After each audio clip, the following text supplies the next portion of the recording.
Hello and welcome back to the port. I'm the Gap Major and this is Wales Weekly. Wales Weekly is the weekly news video in regards to World of Warships Legends, covering news of the game of the week past and in the week coming up. So firstly, obviously this week we have had the start of the Black Friday sales. This is basically the Black Fleet and the Black Friday containers being made available. This will continue until the 30th of November. However, it's been partially announced that there will be more sales starting on November the 23rd. So if you're holding off for something, then it might be worth waiting around until the 23rd in order to see what turns up as additional on sale items, whether that's additional premium ships, premium account days, and things like that. Also, this week has been the first week of the start of Season 8 ranked season. Personally, I haven't made a start on it, but it is going to be running until December the 14th, so you've got until then to obviously complete it, and as we've discussed before, there's numerous ranks and things like that to go through. Now, last week on Friday, we did have a live stream from the community managers.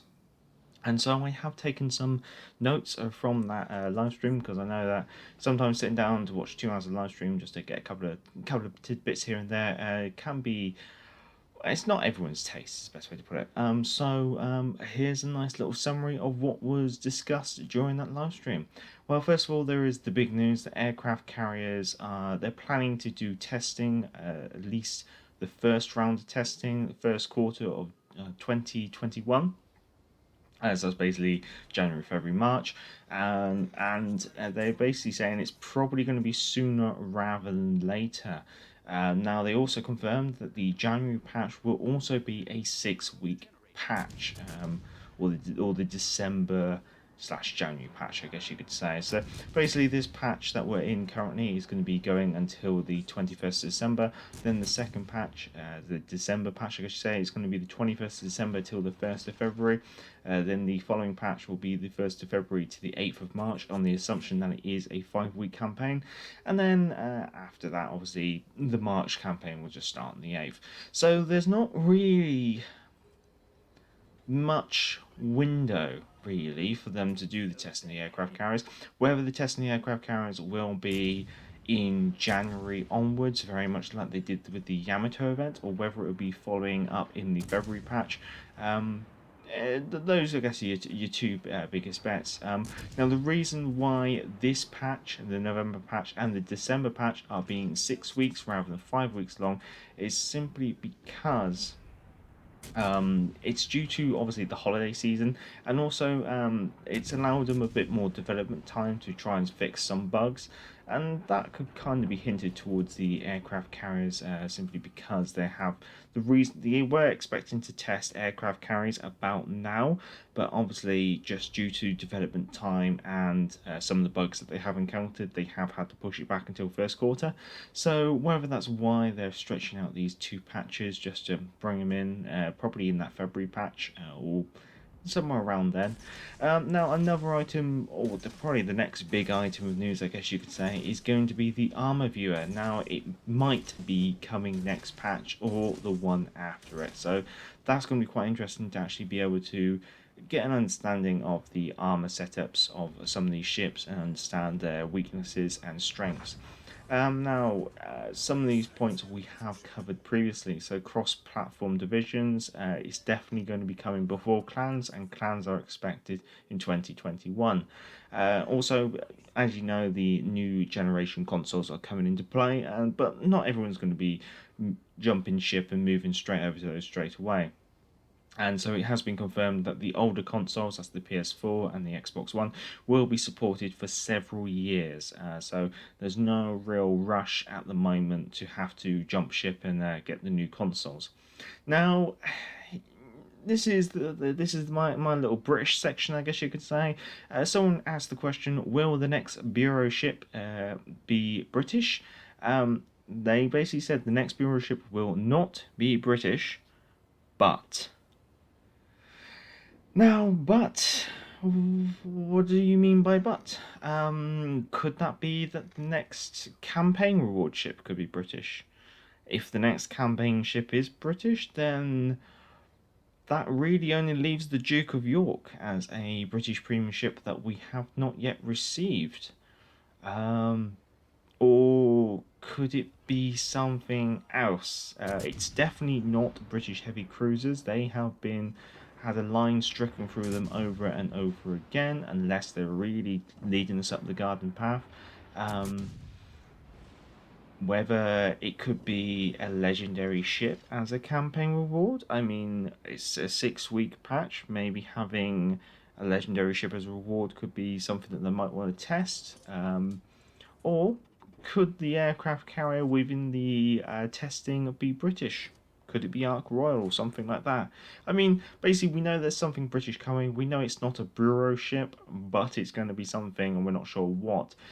Also, someone asked the question in regards to will there be a British camo coming soon, and they've said in a way. Now that's basically that's not really saying that it's going to be a kind of like campaign camo, but it's saying there's something coming. And when they say historic camos for paint coming in the future, whether it's something tied in with that.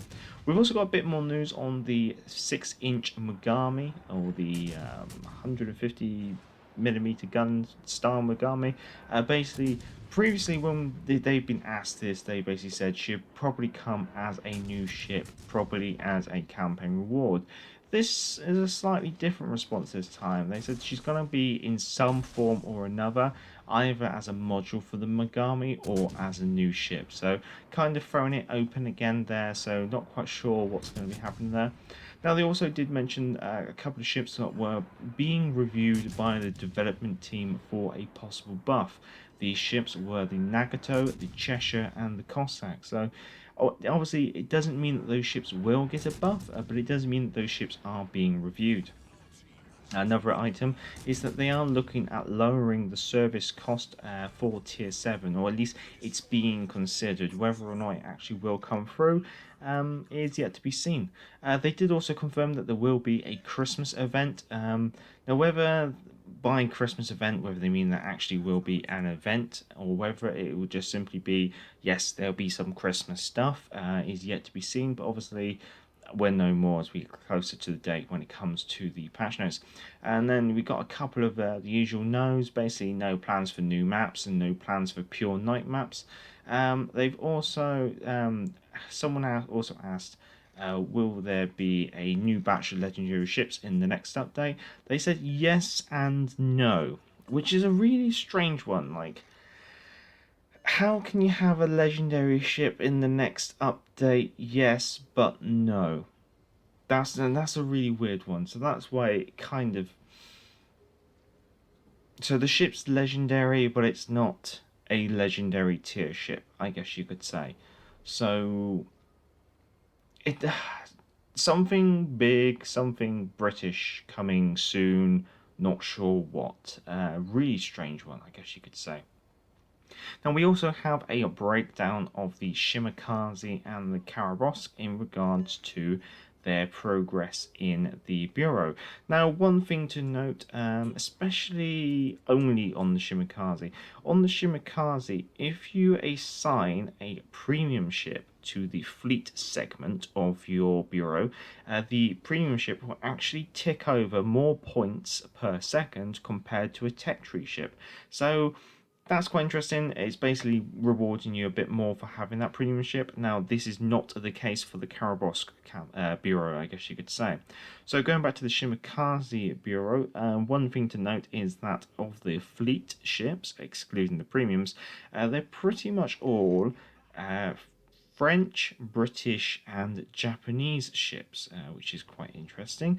And when it comes to the commanders, I think it's exactly the same again, looking at Japanese, British, and French again. So, really focused on those three nations in regards to the commanders and their ships. Going on to the Karabosk campaign, and this you're looking at having German, Russian, Japanese